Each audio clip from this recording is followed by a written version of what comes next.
محمد صلى الله عليه وسلم صلى الله على محمد صلى الله عليه وسلم.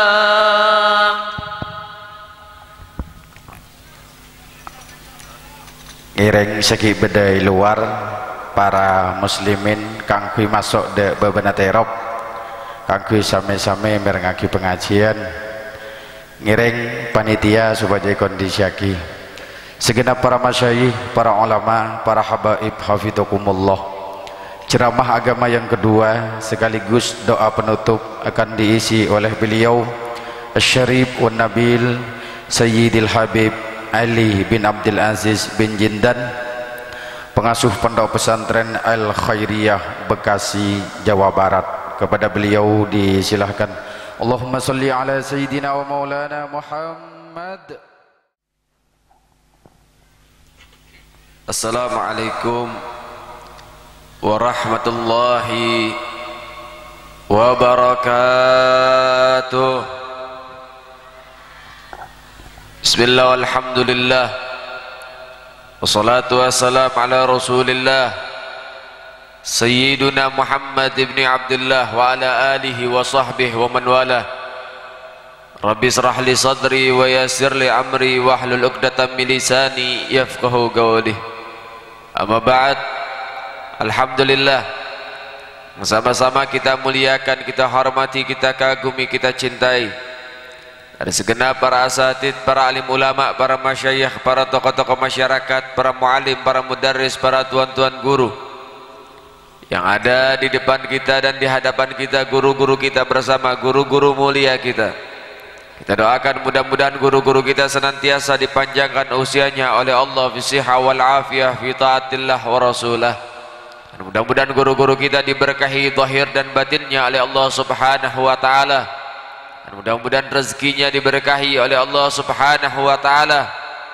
Dan insyaallah mudah-mudahan dakwahnya dimenangkan oleh Allah Subhanahu wa taala. Dan juga kepada sahibul bait, sahibul hajah, kita doakan mudah-mudahan Allah Subhanahu wa taala memberikan keberkahan kepada keluarga besarnya. Juga dijadikan pernikahan yang sakinah, mawaddah warahmah. Alhamdulillah, limpahan puja dan puji syukur kehadirat Allah Al-Malikil Ahad Al-Fardus Samad Alladzi lam yalid wa lam yulad. Segala puji bagi Allah Tuhan yang Maha Esa, yang Maha Tunggal, yang Maha Kuasa. Dan dialah Allah Subhanahu wa taala zat yang Maha Pengasih lagi Maha Penyayang, yang memberikan kasih dan sayangnya kepada setiap hamba-hambanya yang mereka senantiasa meninggikan syariat agama Allah Subhanahu wa taala. Salawat teriring salam terus kita berikan dan curahkan kepada hadratir Rasul, imamuna wa qudwatuna wa sayyiduna Muhammad sallallahu alaihi wasallam bi afdhalis salawat wa ta'zim. Saudara yang dimuliakan oleh Allah, malam ini sama-sama kita berkumpul tiada lain dan tiada bukan untuk mendoakan daripada sahibul hajat atas hajatnya yang sudah dilaksanakan, dan insyaallah mudah-mudahan hajatnya dinaungi dengan keridhaan Allah Subhanahu wa taala. Wa man yu'azzim syairillah fa innahu min taqwal qulub. Allah menyatakan dalam firman-Nya, siapa orang yang mengagungkan akan syiar-syiar agama Allah, nilai-nilai agama, bangga dengan syariatnya, bangga dengan agamanya, bangga dengan keyakinannya, bangga dengan keislamannya, bangga dengan bimbingan Nabi Muhammad, bangga dengan sunnah-sunnah Nabi Muhammad, itu termasuk daripada kesempurnaan taqwa di dalam hatinya. Sehingga ketika walimatul urus, pernikahan yang mana pernikahan adalah syariat yang dibawa dan diajarkan oleh Sayyiduna Muhammad, yang mana Nabi menyatakan sesungguhnya pernikahan adalah hal untuk menyempurnakan agama. Siapa yang menikah maka sempurna agamanya. Ini adalah hal untuk menyempurnakan agama kita, untuk menyempurnakan ibadah kita, dan menjadi pelindung akan syahwat kita, untuk mendapatkan jalan yang halal yang diridhai oleh Allah Subhanahu wa taala. Sehingga mudah-mudahan ketakwaan kita senantiasa bertambah di sisi Allah Subhanahu wa taala. Kenapa? Karena setelah lebaran ini kita melalui masa-masa puasa, itu semua adalah madrasah untuk membuat kita tambah bertakwa kepada Allah Subhanahu wa taala. Kehidupan kita, hari-hari kita, daripada muamalah kita, tingkah laku kita, untuk senantiasa semua dibungkus dengan ketakwaan kepada Allah. Sehingga Sayyidina Ali bin Abi Thalib mengatakan, laisal aid liman labisal jadid walakinal aid liman ta'atuhu tazid. Bukanlah orang yang mendapatkan hari raya, mendapatkan kemenangan, mendapatkan keberkahan mereka yang mengenakan pakaian serba baru, tetapi orang yang mendapatkan hari raya secara hakikat, mereka yang ketakwaannya bertambah setiap waktu. Sehingga selepas daripada Ramadan masuk dalam bulan Syawal, banyak yang dilangsungkan pernikahan, sehingga pernikahan ini pun harus dijalani dengan ketakwaan kepada Allah Subhanahu wa taala. Ya ikhwan rahimakumullah, Nabi menyatakan di dalam hadisnya yang begitu mulia dan agung, beliau mengatakan, man ahya sunnati faqad ahabbani wa man ahabbani kana ma'i fil jannah. Siapa orang yang mereka menghidupkan akan sunnah-sunnahku, bangga akan tuntunanku, maka merekalah orang-orang yang sungguh-sungguh cinta kepadaku. Dan siapa orang yang sungguh-sungguh cinta kepada baginda Nabi Muhammad, kana ma'i fil jannah, maka orang itu akan bersamaku di dalam surga Allah Subhanahu wa taala. An-nikah sunnatul anbiya, pernikahan adalah sunnahnya para nabi. Sehingga Nabi juga menyatakan di dalam hadisnya yang begitu mulia, siapa orang yang mempersulit pernikahan, maka mereka bukan termasuk daripada golonganku. Orang yang gak suka dengan pernikahan, mempersulit pernikahan, maka mereka bukan termasuk golongan baginda Nabi Muhammad. Ya ikhwan rahimakumullah, kalau kita bicara pernikahan, insya Allah semua dalam pernikahan di dalam Islam, siapapun yang menikah, kapanpun bulannya, dilimpahkan berkah dari Allah Subhanahu wa ta'ala. Kadang ada beberapa pemahaman nggak boleh melakukan pernikahan dalam bulan Safar, katanya nanti diturunkan bala, di bulan turunnya bala itu nanti bawa sial. Ada lagi yang mengatakan hal ini, hal itu dan lain sebagainya, nggak boleh. Tapi ternyata enggak, saudara. Nabi mengajarkan kepada kita bahwasannya di mana dilangsungkan pernikahan yang sesuai dengan syariat baginda Nabi Muhammad, maka semua akan membawa keberkahan dari Allah Subhanahu wa taala. Kapanpun itu dilakukan. Karena Nabi Muhammad melaksanakan pernikahan putrinya dengan Sayyidina Ali bin Abi Thalib itu di dalam bulan Safar, yang katanya banyak turun bala, tapi Nabi Muhammad menikahkan putrinya. Kenapa? Untuk menunjukkan bahwasannya ketika sesuatu yang diridhoi oleh Allah dilaksanakan, bulan apapun menjadi berkah buat dia. Maka insyaallah mudah-mudahan apalagi bulan Syawal, bulan yang begitu luar biasa, dianjurkan oleh Nabi Muhammad sallallahu alaihi wasallam, mudah-mudahan bawa berkah buat kita semua. Saudara ini muliakan oleh Allah Subhanahu wa taala. Dikatakan juga saudara oleh Nabi Muhammad sallallahu alaihi wasallam, Nabi menyatakan siapa orang yang mereka sudah memiliki kemampuan untuk menikah, maka menikahlah. Itu perintah dari Rasulullah. Kalau anda seorang pemuda nggak mampu untuk menikah, belum sanggup buat menikah, atau itu terbentur biaya, nggak punya biaya, atau belum bertemu jodohnya, maka apa kata Nabi anjurannya? Perbanyak puasa untuk meredam syahwat dan hawa nafsunya. Nah saudara, Nabi memberikan motivasi, Nabi memberikan daripada dukungan, memberikan semangat kepada orang-orang yang belum menikah. Apa kata Nabi Muhammad?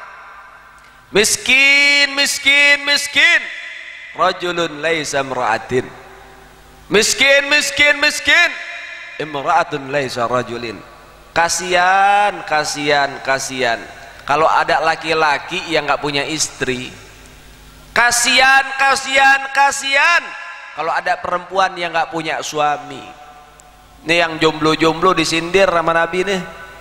Yang nggak punya pasangan, kesiannya nggak sekali ya, sampai 3 kali Nabi ulang, saudara. Kesian. Sakit kepala nggak ada yang beliin obat, meriang nggak ada yang ngerokin badannya, masuk angin nggak ada yang nyiapin minyak kayu putih. Kesian. Tapi kalau orang sudah punya pendamping hidup, Masya Allah, sakitnya dirawat, saudara. Baju kotornya dibantu dibersihkan, dan hal-hal yang lain. Nah, inilah berkah, saudara. Kemudian apa? Syahwat. Syahwat ini nggak bisa selama-lamanya dikekang. Kita ini orang biasa, bukan orang soleh. Lain Imam Nawawi. Imam Nawawi masih bisa. Kenapa? Sibuk dengan ilmu. Lah kita sibuk dengan apa? Kesibukan kita apa? Kita butuh jalan untuk menyalurkan syahwat kita dengan cara yang halal. Pernikahan adalah solusinya. Jangan dipersulit kalau ada yang pengen nikah. Jangan dibikin ribet kalau ada yang mau menikah. Kalau kita mempersulit pernikahan, maka apa yang terjadi? Maka Anda memberikan jalan terjadinya perzinahan. Di rata-rata terjadinya perzinahan itu bukan karena nggak ada jodohnya, tapi banyak yang mempersulit jalan untuk mencapai pernikahan itu sendiri. Ya ikhwan rahimakumullah. Baik, dalam masalah pernikahan kemarin sudah saya jelaskan di acara sebelumnya bagaimana Allah menikahkan daripada Nabi Adam dengan Siti Hawa. Nah, saudara, untuk kedua mempelai, yang laki usaha semaksimal mungkin menjadi suami yang baik, yang perempuan usaha menjadi istri yang baik. Jangan keluar rumah tanpa izin dari suami. Itu syariat. Jangan meremehkan syariat itu. Dikisahkan, ada kisah menarik. Ada kisah seorang suami istri, yang laki soleh, yang istrinya soleha. Suaminya bilang, "Dek, saya pengen cari nafkah, kamu di rumah jangan keluar. Jangan kamu keluar dari rumah sampai saya kembali." Zaman itu tidak ada HP. Kalau zaman sekarang enak, suaminya keluar, ada perlu kita bisa minta izin lewat telepon. Dulu nggak ada. Alat komunikasi itu tidak ada. Si istri, Masya Allah, soleha, iya, berangkat ini suami mencari nafkah, bukan sehari 2 hari, berbulan-bulan. Belum lama suaminya jalan, maka datang keluarganya si perempuan. Suami baru jalan, sudah meninggalkan rumah, baru beberapa hari, datang saudara si perempuan bilang, "Kak, bapak sakit keras, pengen pulang. Bapak sakit keras, yang disebut-sebut nama kakak, ayo pulang dulu, temuin bapak." Apa kata si istri ini? "Gak bisa, Dek, suami saya belum kembali, saya tidak boleh keluar dari rumah sampai dia kembali." Pulang si adek, gak lama datang lagi, "Kak, bapak sudah meninggal, ayo pulang dise, lihat dulu bapaknya." Gak bisa, Dek, saya punya suami belum kembali. Pulang lagi ini adek, gak lama datang lagi, "Kak, ini kain kafan mau ditutup, apa gak kepengen lihat yang terakhir kali sebelum wajahnya ditutup dengan kain kafan?" Maka netes air matanya. Dia bilang, "Nggak bisa, Dek, saya punya suami belum kembali." Pulang, datang lagi, "Bapak mau dikubur, sudah ada di liang lahat, apa nggak kepengen dilihat?" "Nggak bisa, Dek, suami saya belum kembali." Menangis ini anak karena nggak bisa ngelihat bapaknya dari sakit sampai wafat sampai dikubur. Sudah kembali itu adek, nangis ini anak, dia doakan bapaknya, diambil mukenanya, diambil wudhunya, dia sholat, dan kemudian dia doakan bapaknya. Nangis ini anak karena tidak bisa melihat detik-detik terakhir wafat ayahnya. Kemudian viral di kampung. Apa yang viral? Ini perempuan dikatakan anak durhaka. Bapak dari sakit sampai mati disuruh pulang, gak mau. Cuman alasannya karena suaminya belum kembali, belum dapat restu, belum dapat izin. Booming, tetangga-tetangga semua bilang, oh anak durhaka itu gak tahu diri, itu begini. Nangis ini anak. Sampai kabar itu di telinga dia, nangis, sedih hatinya. Dia doa kepada Allah, dia doakan orang tuanya. Kemudian saudara, saking dia banyaknya doa dan banyaknya berlinang air mata, dia ketiduran, kecapean. Di dalam tidur dia bermimpi dia masuk istana yang besar luar biasa. Ada orang yang sedang duduk di kursi yang terbuat dari emas, hidangan-hidangan yang penuh dengan kenikmatan. Kemudian anak ini masuk ke rumah itu, ngelihat, dia deketin, ternyata yang duduk di kursi emas adalah ayahnya. Sampai dekat dengan ayahnya dia berlari. Kemudian dia peluk ayahnya dan ayahnya memeluk dia. Ini anak bilang, Pak, maafkan saya. Dari bapak sakit sampai bapak meninggal dunia, saya nggak bisa lihat. Maafin saya, Pak. Saya bukan anak durhaka, tapi saya nggak bisa keluar karena suami saya belum kembali. Suami saya melarang saya keluar tanpa izin.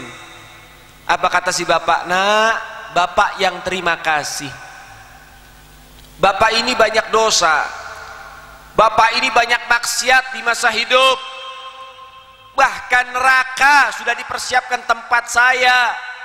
Tapi karena taatmu kepada suami, Allah mengampuni kesalahan saya dan memberikan saya istana karena taat kamu kepada suamimu. Taat istri sama suami ternyata menjadi syafaat buat orang tuanya yang akan disiksa oleh Allah. Jadi jangan remehkan. Apa-apa itu izin dengan suaminya. Apa-apa itu minta restu suaminya. Karena sorga si istri ada di tangan suaminya. Begitulah daripada apa? Bentuk keagungan saudara di dalam berumah tangga. Ya ikhwan rahimakumullah. Maka oleh sebab itu diperhatikan kembali sebagai sosok seorang istri. Jadi istri yang solehah, jadi istri yang baik. Karena semua punya pengaruh di dalam kehidupan kita, punya pengaruh kepada kedua orang tua kita. Maka jadilah orang-orang yang diridhai oleh Allah subhanahu wa ta'ala. Semua menjadi hal ibadah. Memandang istri, memandang suami menjadi ibadah. Berlaku baik kepada keduanya menjadi ibadah. Memberikan dan mencurahkan kasih sayang antar sesama menjadi ibadah. Dahulu kita pegang si istri sebelum menjadi istri menjadi dosa, namun ketika terjadinya akdun nikah, maka memegangnya mendapatkan pahala, memandangnya mendapatkan pahala, memeluknya mendapatkan pahala. Begitulah berkahnya orang yang berumah tangga. Sosok seorang suami, betul Anda pimpinan rumah tangga. Iya betul, Anda pemimpin, betul. Tapi pemimpin yang baik, yang berkasih sayang terhadap apa yang dipimpin, saudara. Nabi bilang kok, pemimpin yang terbaik adalah pemimpin yang paling rahmat kepada apa-apa yang dia pimpin. Ya lihat bagaimana rumah tangganya Rasulullah. Rumah tangga Nabi luar biasa. Rumah tangga Nabi harmonis. Rumah tangga Nabi begitu luar biasa, penuh dengan inspirasi. Itu rumah tangga baginda Nabi Muhammad.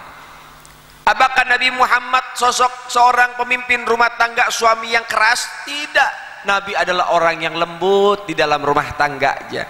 Bukankah kita mengenal dan mendengar ketika Siti Aisyah salah paham dengan Nabi, cemburu kepada Nabi ketika Nabi membawa nampan yang berisi korma-korma untuk suguhan kepada tamu. Kemudian nampan itu dilempar oleh Siti Aisyah radhiyallahu taala anha waradhaha sampai berjatuhan kurma-kurma itu. Apakah Nabi marah? Tidak. Dengan sabarnya Nabi malah memberikan rayuan kepada Siti Aisyah. Diambil kormaknya satu demi satu sembari mengatakan ummuka ghadabat, ibumu lagi marah, ibumu lagi marah. Sehingga hal yang dilakukan Nabi membuat Siti Aisyah tersenyum dan menyadari kesalahannya, meminta maaf kepada Rasulullah. Jadi kalau jadi suami jangan keras-kerasan. Salah. Pernah datang satu orang ke rumahnya Rasulullah, sahabat Nabi datang ke rumahnya Rasulullah, kemudian melihat Nabi perutnya ini lagi dimainin sama cucunya Sayyidina Hasan, Sayyidina Husain.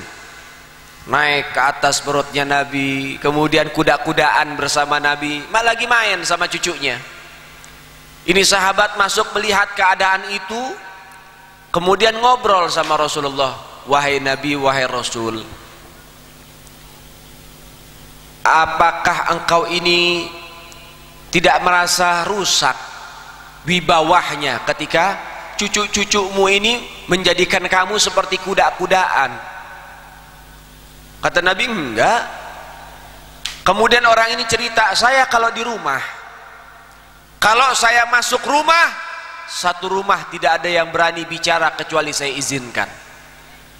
Kalau saya ada di meja makan, satu rumah tidak ada yang berani untuk mengambil sesuatu kecuali saya terlebih dahulu mengambil sesuatu itu.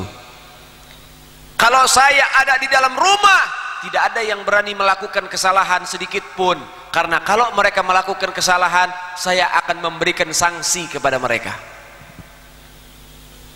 Kemudian akhirnya apa? Nabi usir orang ini, keluar kamu. Dan posisinya dia menjadi gubernur saat itu, menjadi pejabat saat itu. Nabi copot dari jabatannya, keluar kamu, mulai sekarang kamu bukan gubernur. Kaget orang ini, kenapa ya Rasulullah? Kemudian Nabi bilang, orang yang gak bisa rahmat sama keluarganya, bagaimana dia bisa rahmat terhadap rakyatnya? Orang yang tidak bisa berkasih sayang terhadap anak istrinya, gak bisa lemah lembut kepada anak dan istrinya, lalu bagaimana mereka akan sayang dan lemah lembut terhadap apa-apa yang mereka pimpin dari rakyatnya? Masya Allah, pengaruh besar. Pengaruh besar. Sebelum kita memimpin sesuatu yang besar, kita sudah pimpin rumah tangga, dan rumah tangga adalah simbol kepemimpinan kita. Sukses tidak sukses, lihat dari rumah tangganya. Sehingga mudah-mudahan rumah tangga daripada kedua mempelai diberikan sakinah, mawaddah, warahmah.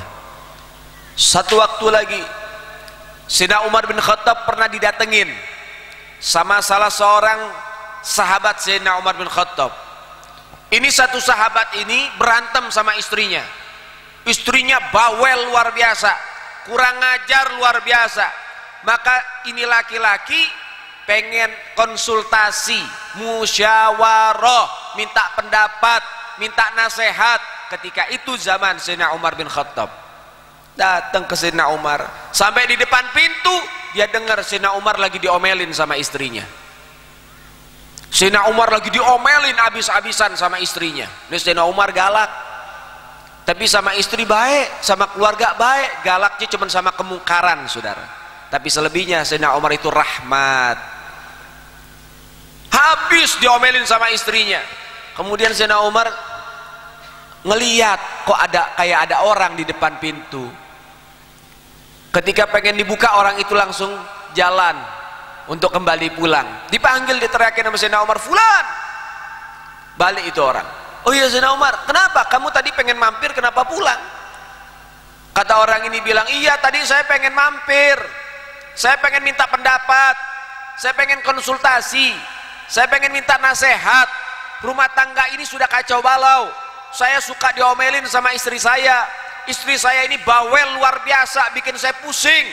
Saya pengen minta pendapat. Tapi ketika saya ngelihat rumah tangga kamu, waduh, istri kamu lebih bawel dari istri saya.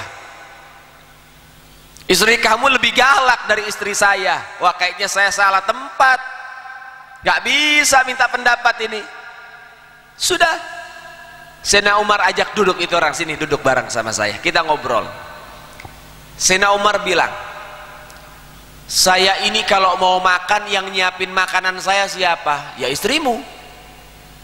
Saya ini kalau misalnya baju saya kotor, yang nyuci siapa? Istrimu.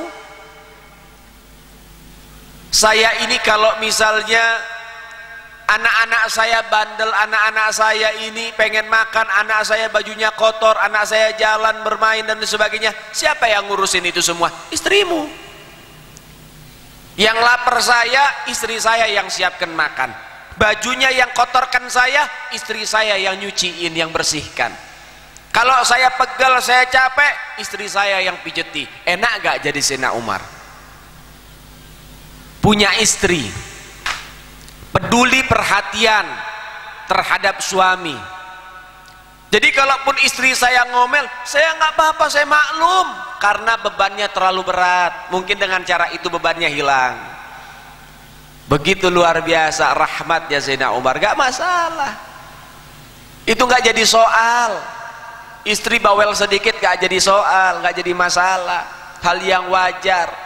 Kenapa? Karena istri saya sudah terlalu baik, dengan sabar, dengan tabah merawat saya dan anak-anak saya. Itu nasihat. Jadi kalau sama istri jangan apa-apa itu main tangan, nggak diajarin sama Nabi. Jangan apa-apa itu main keras sama istri, nggak diajarin sama Rasul. Wanita terbuat dari tulang rusuk, bengkok. Mau bagaimanapun ada saja hal-hal yang dilakukan yang bikin jengkel suami, itu hal yang wajar karena dia manusia, bukan bidadari, bukan malaikat, bukan penghuni sorga saat ini, tapi nanti mereka semua akan menjadi ratu bidadari di dalam sorga. Ya wajar, masih jadi manusia, belum hidup di sorga saat ini, kita masih di alam dunia. Wajar kalau cerewet sedikit, saudara. Istri mau cerewet model apa, obatnya satu, duit, beres. Kalau ada, kalau nggak ada ya usahakan. Begitu toh. Maka oleh sebab itu saudara dimuliakan oleh Allah, berkah kalau ngikutin daripada apa? Rumah tangga baginda Nabi Muhammad. Ada lagi kisah, Nabi sedang duduk bersama Siti Aisyah, kemudian datang rombongan Habasyah. Ini rombongan Habasyah ini rombongan yang suka atraksi, datang ke satu kampung, dia atraksi, kemudian nanti minta daripada uang. Orang kampung nanti ngasih uang. Datang rombongan Habasyah. Siti Aisyah lihat ada rombongan Habasyah pengen atraksi, bilang sama Nabi, Nabi nonton yuk, ini bahasa kita, ya, biar paham. Wahai Rasul, yuk kita lihat mereka beratraksi. Dilihat, baik, ayo. Nabi diajak nonton bareng, nobar, nonton bareng. Bagaimana caranya Nabi nonton bareng? Nabi di depan Siti Aisyah, dari depan rumah. Nabi di depan, Siti Aisyah di belakang. Kemudian dagu, apa orang sini bilang ini? Yaitu sudah dagunya Nabi, dagunya Siti Aisyah ditempelkan di atas pundaknya Rasulullah. Pipi Siti Aisyah menempel dengan pipinya Rasulullah. Siti Aisyah memeluk Nabi dari belakang. Masya Allah, mesra enggak? Mesra enggak? Mesra. Dagu ditaruh di pundak, pipi sama pipi menempel, dipeluk Rasulullah. Nonton ini yang namanya Habasyah beratraksi. Udah lama Nabi bilang, wahai Aisyah, sudah cukup apa belum? Belum wahai Nabi. Nonton lagi, tanya lagi, wahai Aisyah, sudah cukup apa belum? Belum wahai Rasul. Tanya lagi ketiga kali, cukup wahai Aisyah? Belum wahai Nabi. Kata Nabi, dari tadi nggak cukup, udah lama loh kita nonton ini. Apa kata Siti Aisyah? Wahai Nabi, wahai Rasul, wahai suamiku yang terbaik, wahai Nabi yang termulia, saya ini bukan sedang menikmati daripada apa? Atraksinya orang Habasyah. Yang sedang saya nikmati adalah berbagi kemesrahan dengan engkau wahai Rasulullah. Saya nggak peduli ini atraksi, dari tadi saya nggak nikmatin, dari tadi saya nggak nonton. Yang sedang saya rasakan saat ini kegembiraan bermesrahan dengan engkau wahai suamiku. Sallu ala Muhammad. Masya Allah, terlihat baginda Nabi Muhammad mengajarkan kemesrahan terhadap istrinya. Jadi besok-besok kalau ada topeng monyet, ibu sama bapak lihat Yang bapak di depan, yang ibu di belakang. Peluk bapaknya dari belakang. Kemudian nanti bapak tanya, udah belum? Belum.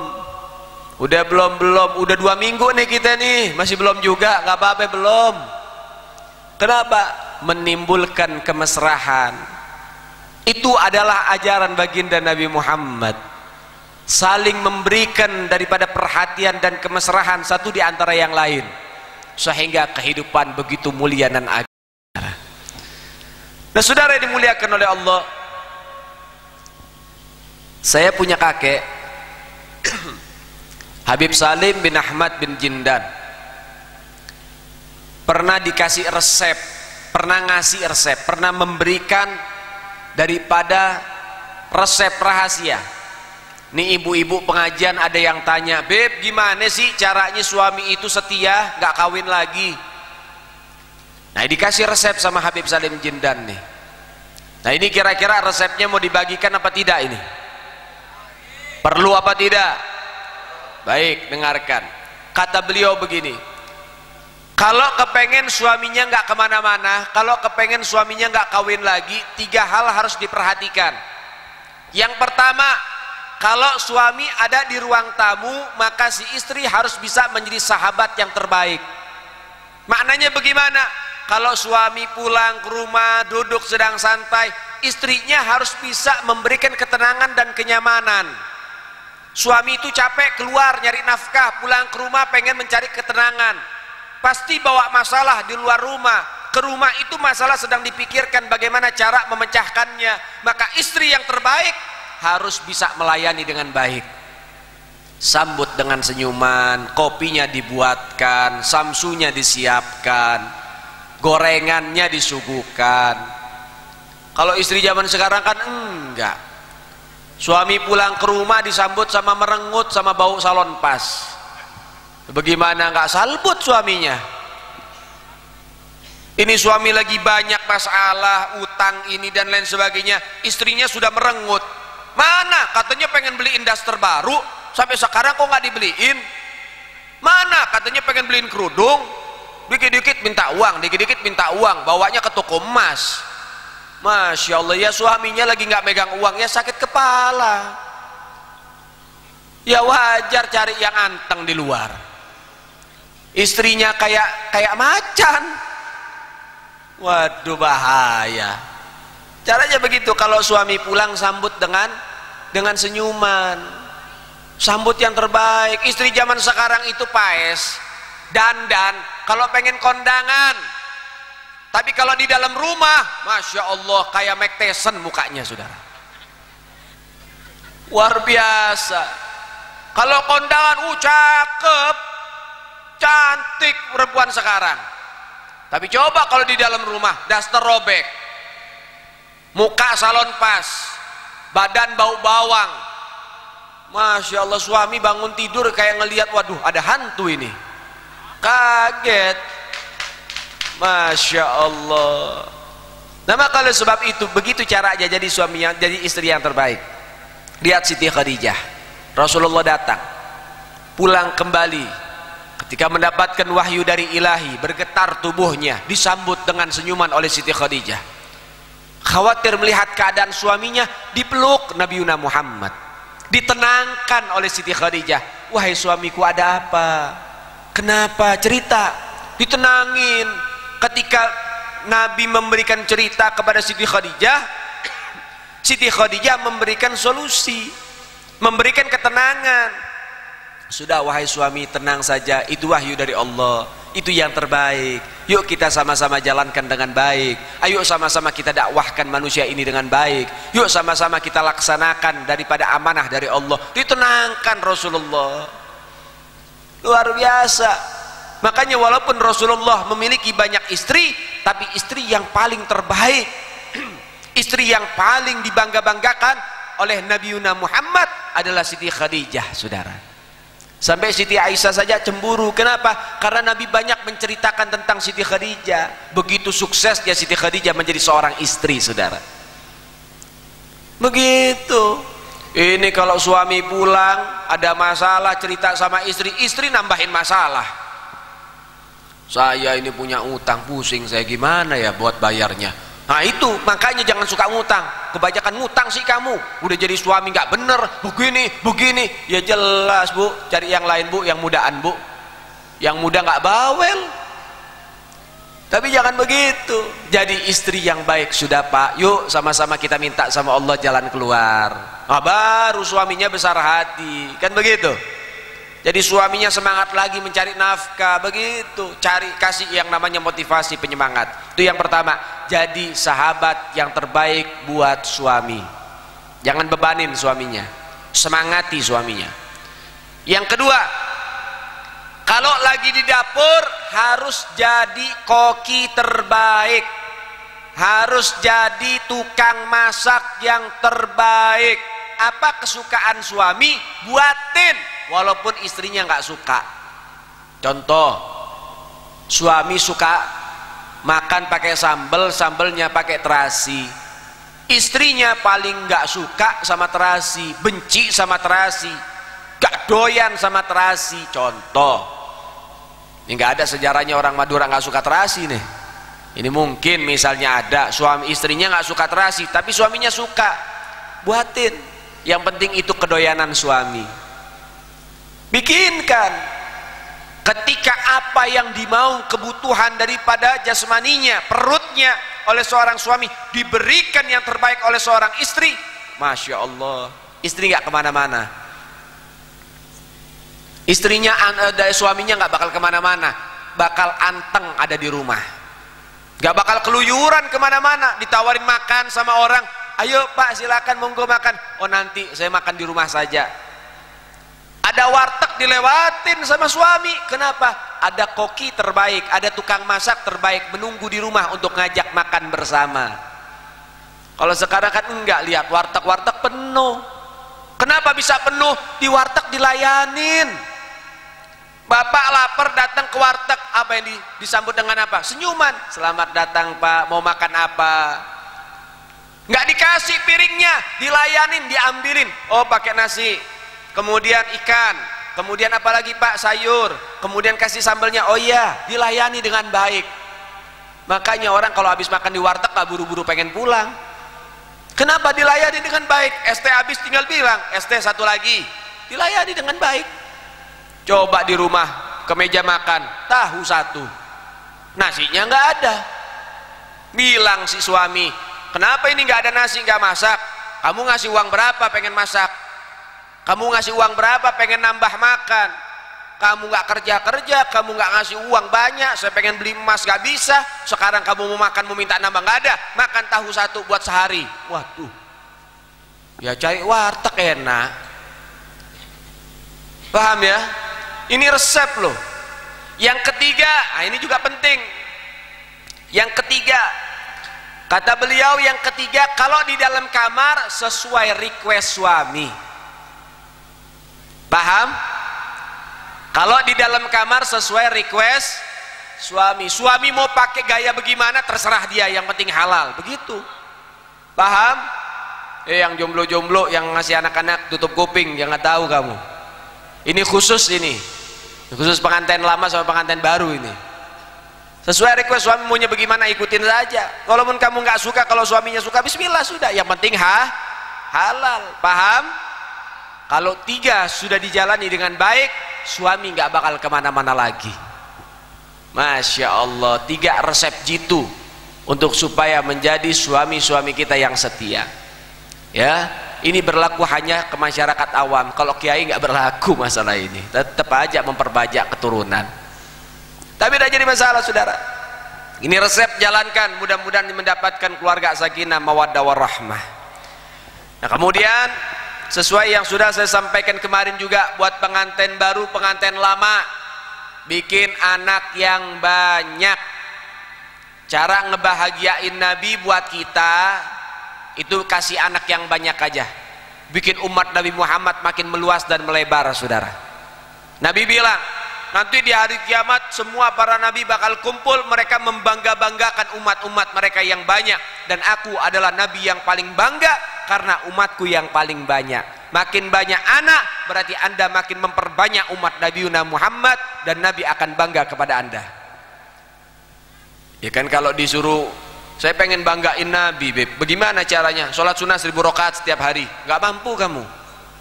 Saya pengen dibanggakan oleh Nabi, Beb. Ya udah, kamu sedekah sehari 1 juta. Nggak mampu kamu.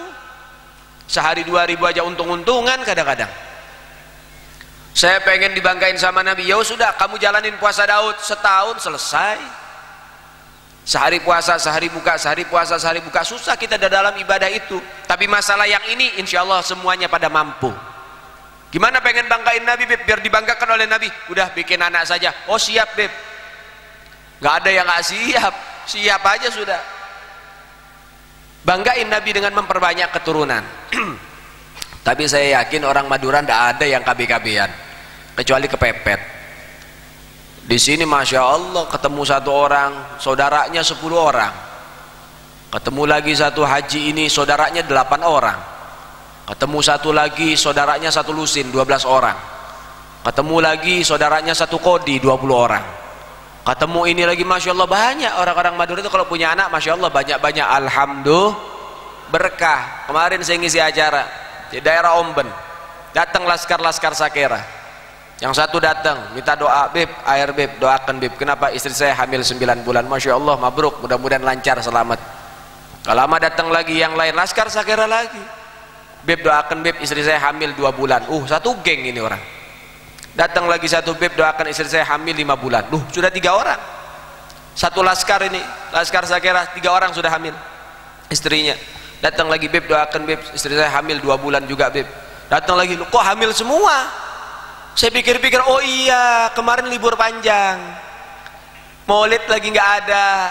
Laskar Sakera kan biasa jagain pengajian, ngawal ulama, ngawal Maulid, ngawal Isra Mi'raj dan sebagainya. Kemarin lagi libur panjang, nggak ada kerjaan, ya sudah ngerjain orang. Alhamdulillah, luar biasa. Jadi semuanya masa-masa santai. Alhamdulillah jadi semua. Ada yang 5 bulan, 2 bulan, 3 bulan, 4 bulan, Masya Allah. Pantas pada jadi semua. Kemarin kan tidak ada tugas, jadi tugasnya yang lain sudah. Alhamdulillah, Masya Allah.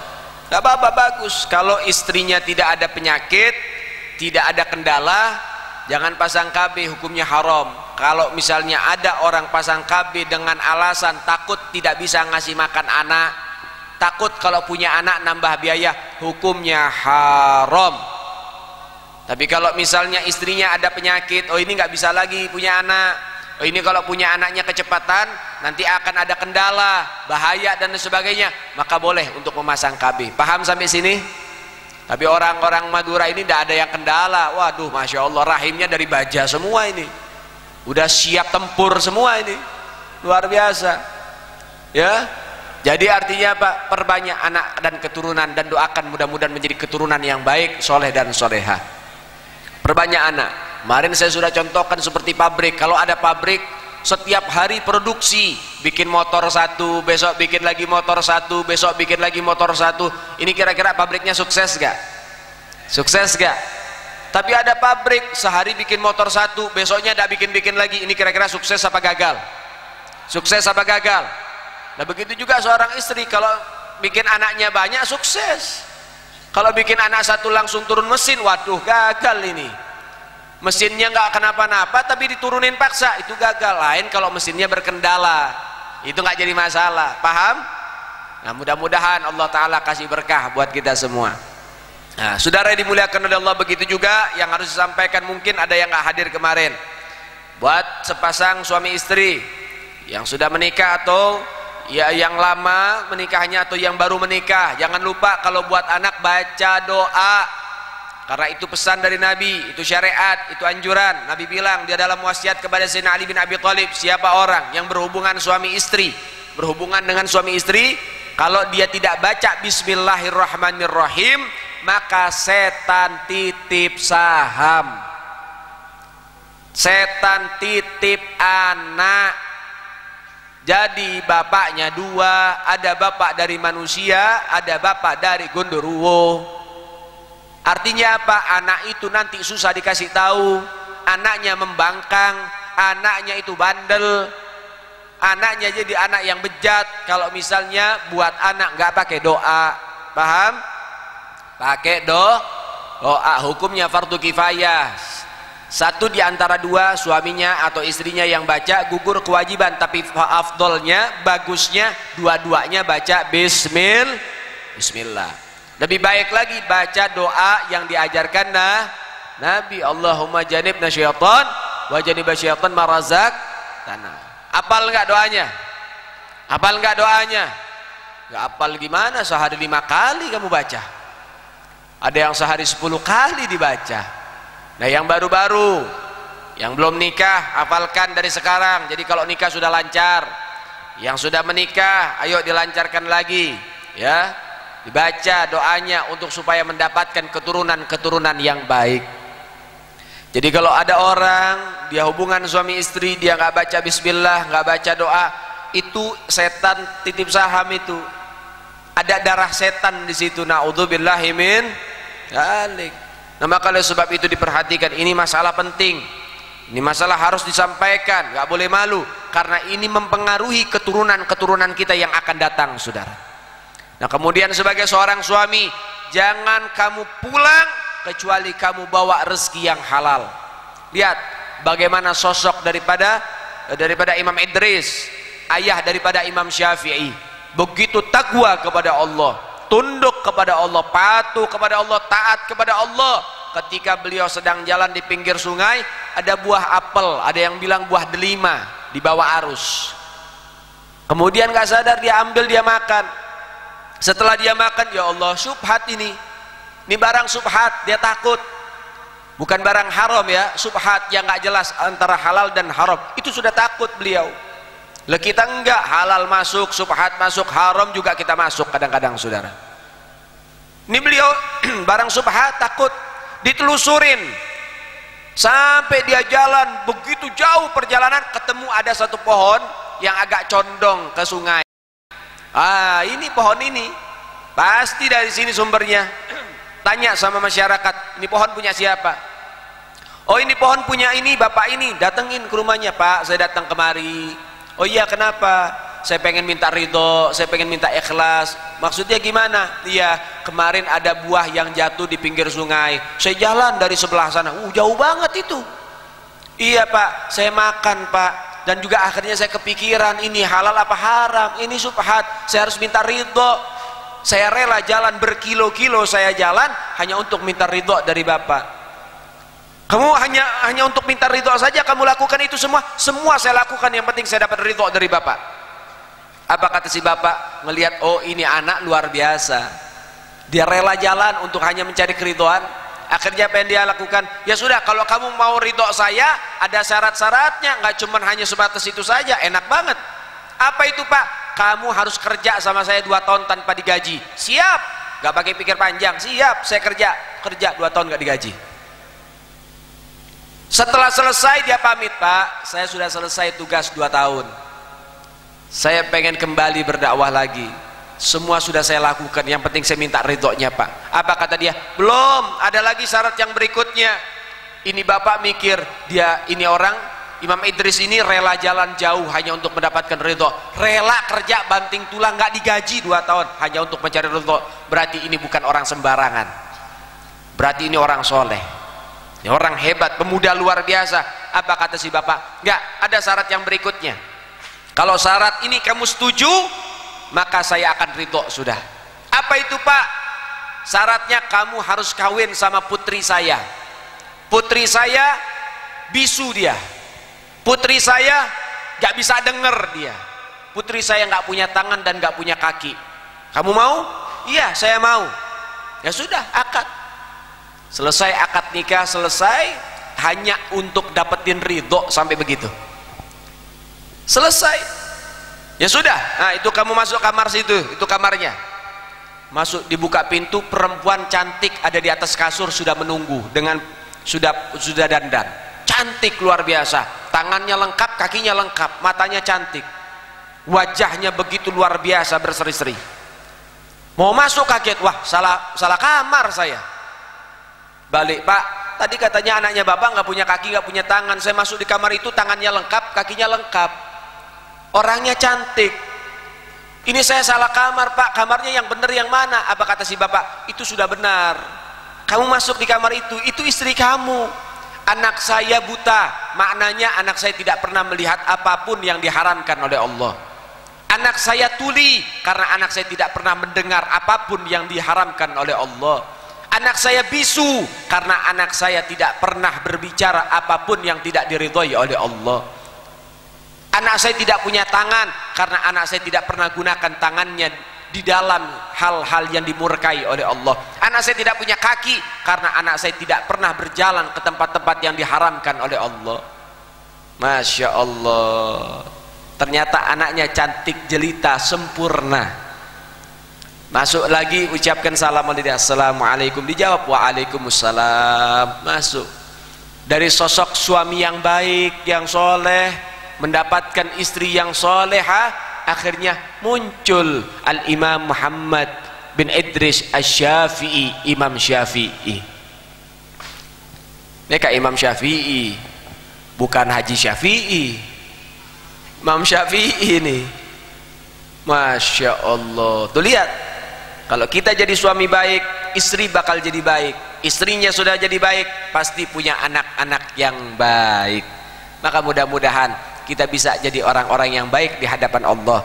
Mudah-mudahan kita jadi suami yang baik, mudah-mudahan istri kita menjadi istri yang terbaik, mudah-mudahan anak-anak kita menjadi anak-anak yang terbaik di hadapan Allah Subhanahu wa taala. Rabbi fanfa'na bi barakatihim wahdinal husna bi hurmatihim wa amitna fi tariqatihim wa mu'afati minal fitani. Wa sallallahu ala sayyidina Muhammad sayyidil mursalin walhamdulillahi rabbil alamin. Dan kita doakan juga terakhir untuk kedua mempelai. Allahumma salli wa sallim, bismillahirrahmanirrahim. Allahumma salli wa sallim ala sayyidina Muhammad fil awwalin wal akhirin. Rabbana atina fid dunya hasanah fil akhirati hasanah wa qina adzabannar. Allahumma barik lahum kama barakta ala sayyidina Adamul Hawa. Allahumma barik lahum kama barakta ala sayyidina Muhammad wa Kharijal Kubra wa Aisyatur Ridha. Allahumma barik lahum kama barakta ala sayyidina Ali bin Abi Thalib wa Fatimatu Zahra. Allahumma alif bainahuma kama alafta ala sayyidina Adamul Hawa. Allahumma alif bainahuma kama alafta ala sayyidina Muhammad wa Kharijal Kubra wa Aisyatur Ridha. Allahumma alif bainahuma kama alafta ala sayyidina Ali bin Abi Thalib wa Fatimatu Zahra. Allahumma akhrij minhuma katsiran thayyib. Allahumma akhrij minhuma katsiran thayyib. Allahumma arzuqhuma dzurriyyatan salihatan bi jahi nabiyina Muhammad sallallahu alaihi wasallam warzuqhum min ahli dagwa. Wa sallallahu ala sayyidina Muhammad sayyidil mursalin walhamdulillahi rabbil alamin. Bisyiril Fatihah.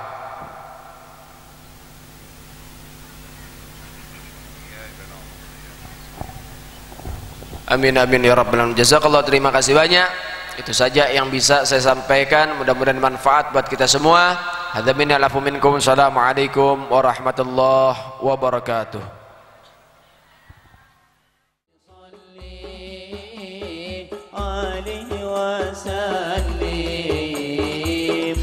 Kanjeng Nabi abtina deka ayunan ongku ngamponga ongku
Ya Rabbi